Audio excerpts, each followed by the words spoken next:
Welcome to Crime Most French, a fortnightly podcast covering intriguing cases carried out on French soil. Researched and narrated by Cedric and rudely interrupted by me, Melanie. We're the true crime podcast on the Alliance. Crack open le vin and let the mayhem commence. This is episode 98, the Ludivine Chambet affair. In November 2013, a retirement home is faced with a worrying problem. Several of their patients have died without a good reason for it. The police gets involved to solve the mystery. That must be kind of difficult to distinguish between what's natural. Yes. Because, these people are... They're old, yes. Yes. In the twilight of their years, shall we say. Yes, but we'll see how they figure it out. Okay. Even though they're old, they're not all expected to die, so that's how they started to have doubts. Okay. So a bit like both of your grandmothers. Yes. Yes. Still in good health. Yes. On Friday the 29th of November 2013, the director of a retirement home in Chambéry, so that's east, contacts the police because one of his patients, Elise Maréchal, 84 years old, just died. In itself, it's not noteworthy. In retirement homes, as you said, the death rate is higher than in the general population. Yeah. But the family wants to understand why their grandmother, who was old, but not old enough as far as they were concerned to be expected to die soon, suddenly died without any good reason, no illness, no nothing, no accident. She just died. Right. So they are starting to ask questions and they want to know what happened. What's strange, though, is that over the last year, 10 patients have died on the same floor as where Elise was, pretty much for no reason. So that makes the rate of death on that floor much higher than the rest of the retirement home. Okay. They suddenly developed weird, unexplained symptoms, like fainting, loss of consciousness, coma for some of them. Oh, God. And 13 in total are identified to have died unexpectedly. 13? Good Yeah. Lord. Oh, 13 have been identified to be ill somehow unexpectedly. Right. 10 of which died. So ill for unexplained reasons rather Yes. than just the way... Yeah, something completely unexpected. It's Yes. not like, it was the flu or it's Yes. like, it's Alzheimer's. No, they just suddenly had weird symptoms that came out of nowhere that nobody could explain. So not wear and tear in the body, or they developed hypothermia. Yeah, they went from being... They So had one of them... a cold or something. Yeah. For example, one of them was a teacher who was really happy and in a good mood and everything, and suddenly died. Right. And they didn't notice the first one, or the second one, the third one, but when it got to 13, they started to think, When they got to 13. something is Would it going be good if on. they'd noticed a bit sooner? Yes, so that's why they contact the police. Right.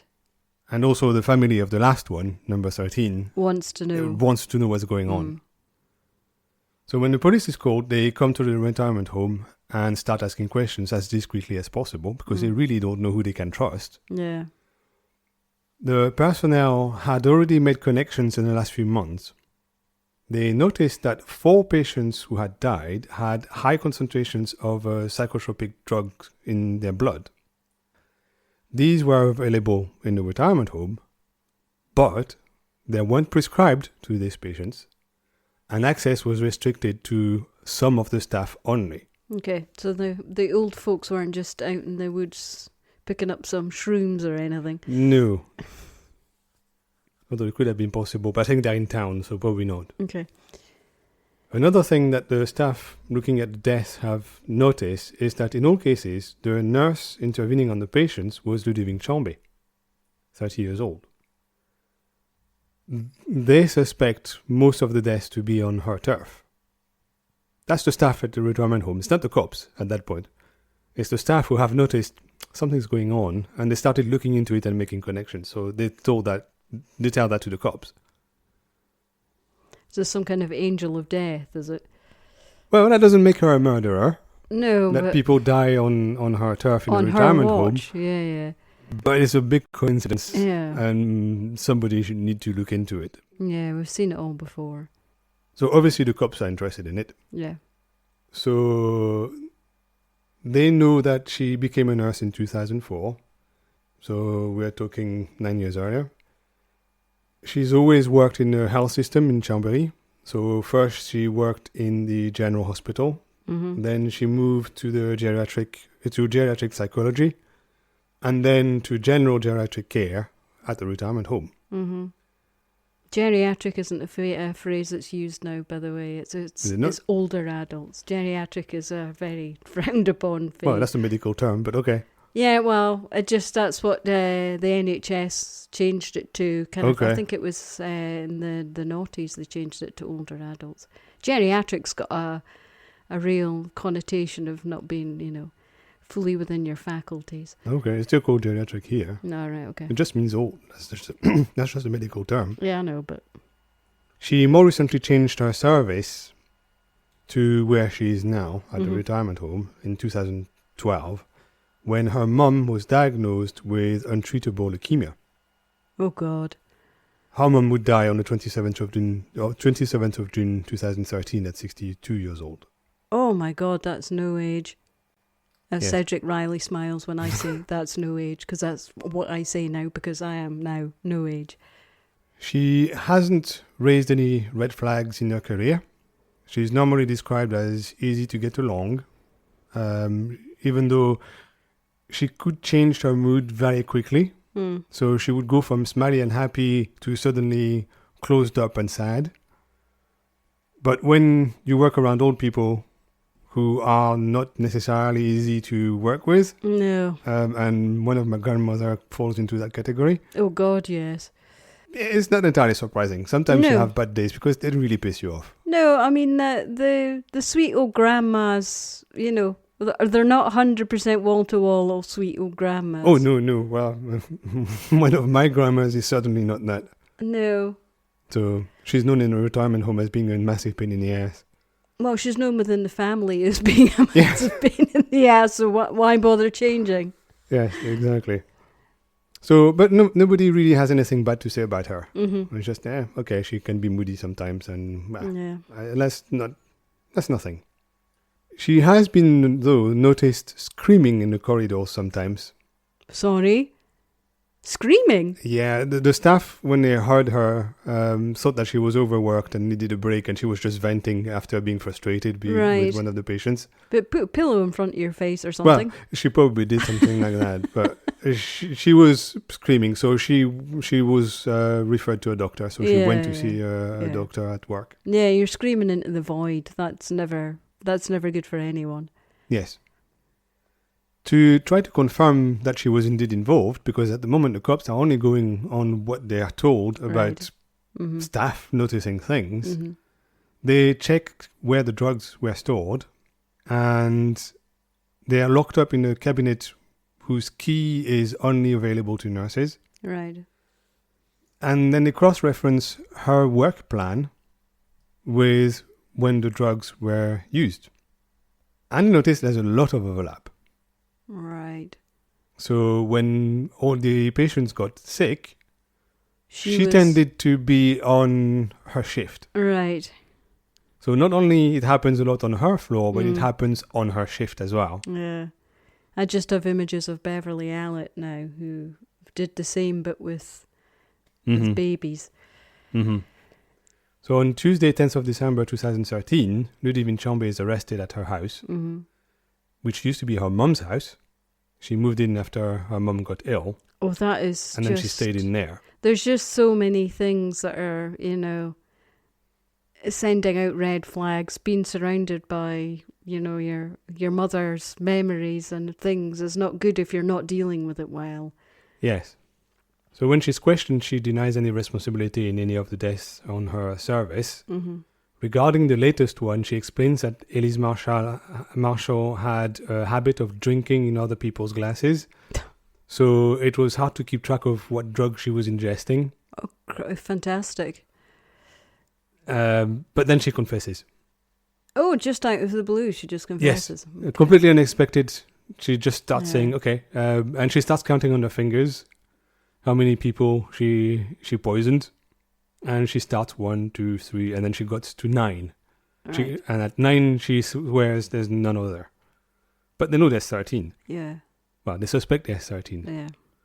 So she explains that she did it out of kindness. She saw that they were suffering and she decided to do something for them. I'm sure that's what Harold Shipman said. Well, Harold Shipman wanted their inheritance. Yeah, but I'm sure Wanted that was their one money. of the justifications for, I'm helping them on, putting them out of their misery. They're not dogs. Yeah, probably. She just wanted them to relax, she said. So she said that she always used the same drug. She didn't really know what they did. She didn't measure the quantities. She said it's about half a pipette also. And she didn't expect the drug cocktails to have any negative effect on the patients. What, other than terminating their life? Well, she said she didn't intend to do that. Was that an unexpected byproduct, was it? Well, she said she didn't expect it to happen that way. Well, she wasn't very good at doing the doses. But also, she's a nurse. How is she using very well-known drugs, not knowing what they do and what happens if you inject them in large quantities? So, obviously, she wasn't doing it in the open. She knew that if somebody saw her give random drugs to patients, she would be they'd have stopped. questions. Yes, So she would always wait until she was alone with the patients to give them the drugs. of course. It's almost like she knew what she was doing was exactly the wrong Yes, thing. and it was murder. Also, she's clearly bullshitting because she says that she didn't know it would be bad for the patients and it was unexpected that some had weird symptoms. But at the same time, she was doing it not in the open. She was hiding that the fact that she was doing it. Yeah, I mean, I don't think there's anyone on any sane adult on the planet that would think giving old people psychotropic drugs was a good idea. Well, apparently some people do. She is one. Well, that's what she's saying. Yes. I suspect she knew exactly what she was doing. Yes. So she, of course, never admits to murder. She only says that she wanted to help the patients. Accidental death, was it? Yes. And she always says that she wanted to help. But the cops try to make her explain what help means, and she never explains what help is. No, I mean, it's exactly the same thing. It's that saving. And we're saving them. They're not murdering them. She's only trying to frame it just to put it in a positive light in her own head so she can sleep at night. Yeah, probably, yeah. And also she says that all the patients were old and sad and depressed and unhappy. But that's not the case at all. No, the families say no, and some of the patients were known for not being unhappy at all. Yes, so some of them were really having a good time at the retirement home. Yeah. So, no, they weren't happy and sad, not sad and depressed. They were pretty fine where they were. And some of them were very integrated. They were taking part in lots of activities. And even one of the teacher I mentioned was teaching things to the others. So he had like small classes and stuff. So he was doing really what he liked to do. Yeah. So no, of course not. He wasn't depressed and sad. So it's entirely made up. The cops search her computer, and they discover that on the 27th of May 2013, she searched on Google how to kill a person. Later that same day, she searched how to induce a stroke. Then she searched for specific drug names. And on the 27th of October, she searches for how to induce a heart attack. And on the 28th of October, she searched for kill a man. Then she searched for more specific drugs. And then again, later, she searched for chocolate milk to poison the dog. Oh my God, how evil is this woman? Pretty evil. So clearly that's something that she has researched, and it wasn't an accident. She was really trying to kill people, and she was just trying to find a good way to do so. I mean, in this day and age, nobody should be putting stuff like that into Google. Everything that you put into Google gets found out. Why? Well, it's recorded, yeah. Oh my God. Yep. She clearly doesn't watch any true crime. Well, no, obviously not. So at that point, the cops decide that, they essentially have everything they need to know. She confessed in using the drugs, and they're clearly the reason why the patients got sick and died. So they decide to press charges and go to trial. So did this all kind of like start? Was this all kind of like initiated by her mother's death? Well, that is something that the trial spent a lot of time on. Right. They tried to understand why she did that, because one of the questions is she responsible? Yeah, is this a trigger?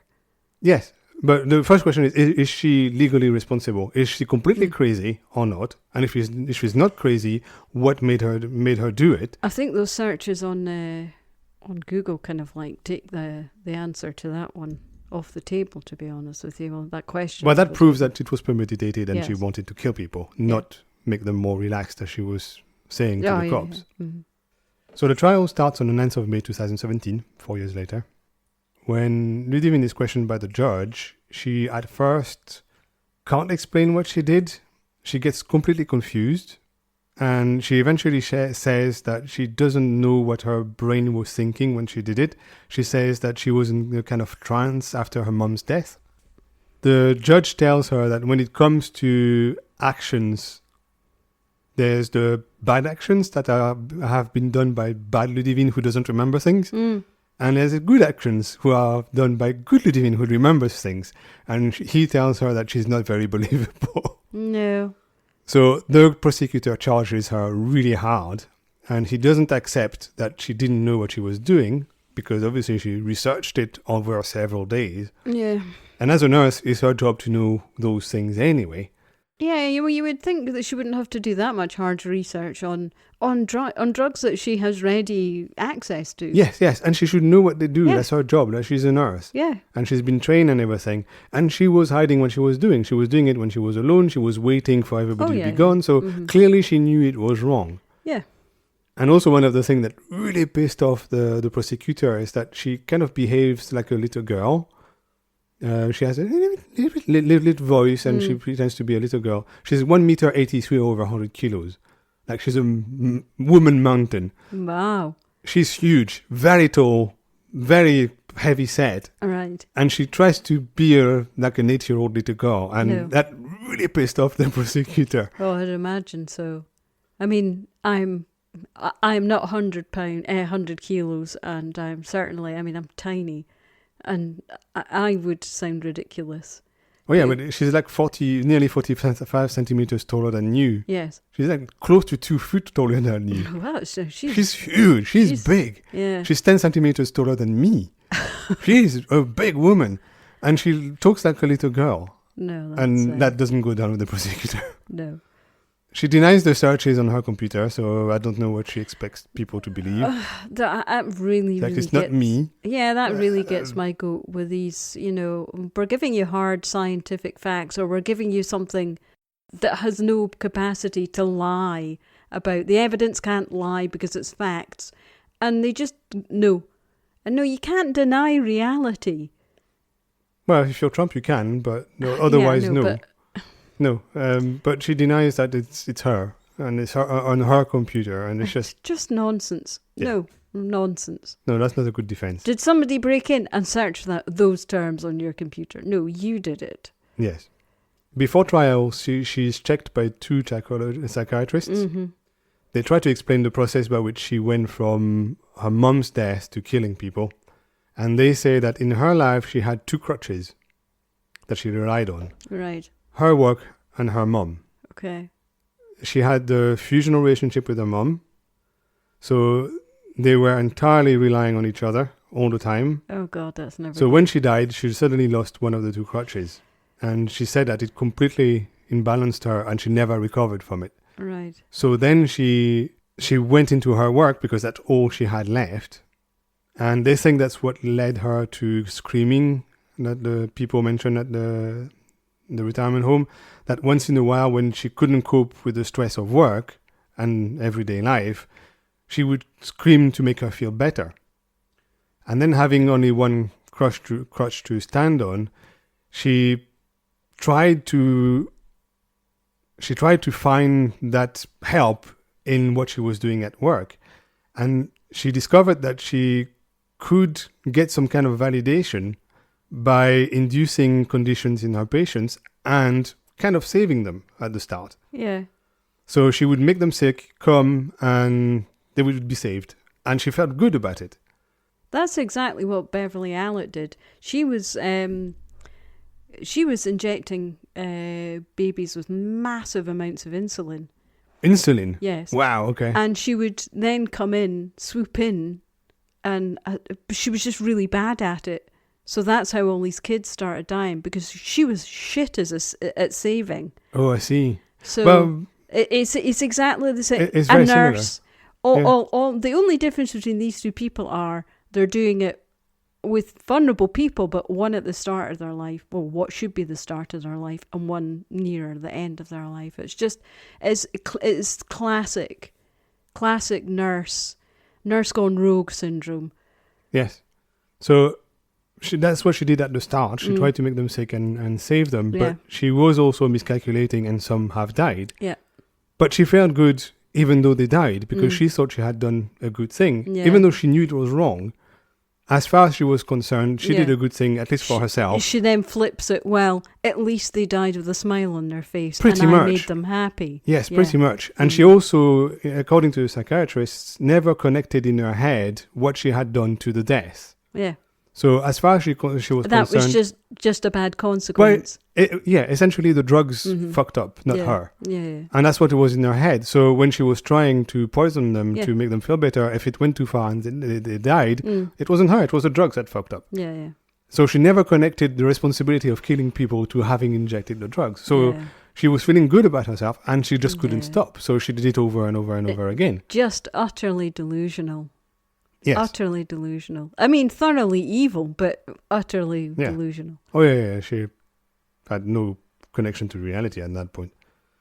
So on the 23rd of May 2017, the prosecutor requests 30 years in prison. That's quite long. That is very long for France, yes. After 6 hours of deliberation, the jury finds her guilty, and she's sentenced to 25 years in prison with a mandatory 10-year minimum psychological follow-up. Yeah. I mean, I think ordinarily, if she had been like Beverly Elliott, she'd been doing the babies. If it had been babies, but the minute it's older people, I don't know why older people seem to be less treasured. But there's more outrage in infant deaths than there are in, which it kind of makes me sad. I mean, I don't have kids, I don't have any beef in the game, but I think she probably would have got the full 30 years. Well, that's the reason why she didn't get the full 30 years. Okay. She's also banned from being a nurse ever again. Oh, well, yes, obviously. Yeah. So she's deregistered, unlisted. And she can't become a nurse again. No. She shouldn't after be, 30 years. She shouldn't be even like in home help or anything. Yeah, no, she's probably banned from all that. Yeah. But the jury decided that even though she had no mental illness to make her unfit for trial. Oh, she has a mental illness. Well, she was acting under some altered state due to her mom's death. Mm-hmm. So the jury accepted that she wasn't a serial killer, which can sound so surprising because she killed a whole bunch of people. Yeah. But technically, she killed many people, but her killings don't have the attributes of a serial killer. A serial killer normally objectifies their victims.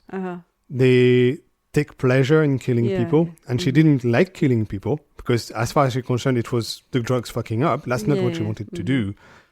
And she isn't a psychopath. So, and the last thing that also made her not a serial killer is that when people talk to her, for example, the psychiatrist, she's not creepy. Whereas serial killers tend to be very creepy. When you talk to them within seconds, they're creepy, something's wrong with them. Yeah. She felt totally normal. So the psychiatrist said that, yes, she killed a whole bunch of people.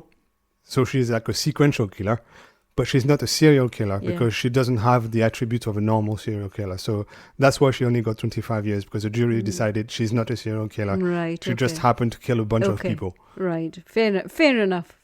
I still think that people get more outraged about babies' deaths than they do about old people. Yeah, probably. Yeah. So she's in prison now, and she follows her treatment. She goes to all of her appointments, and she's there for the next 25 years, I guess. I mean, I guess it was wrong of me to call her evil. I mean, that's... If you've got such a big stressor in your life, and you kind of like really lose touch with reality, which kind of... still those Google searches still bother me, but, Well, let's hope she gets out and she manages to get her life back on track. But, I really think all governments around the world should be doing regular psychological checks of healthcare providers, because there's way too much of this bullshit going on. Yeah, but she can't come out before 2052 anyway, so that's going to be a good while. Well, I mean, when you're in God's waiting room, you want to be treated with care and respect, don't you? You don't really want to be having horrible nurses of death looming over you.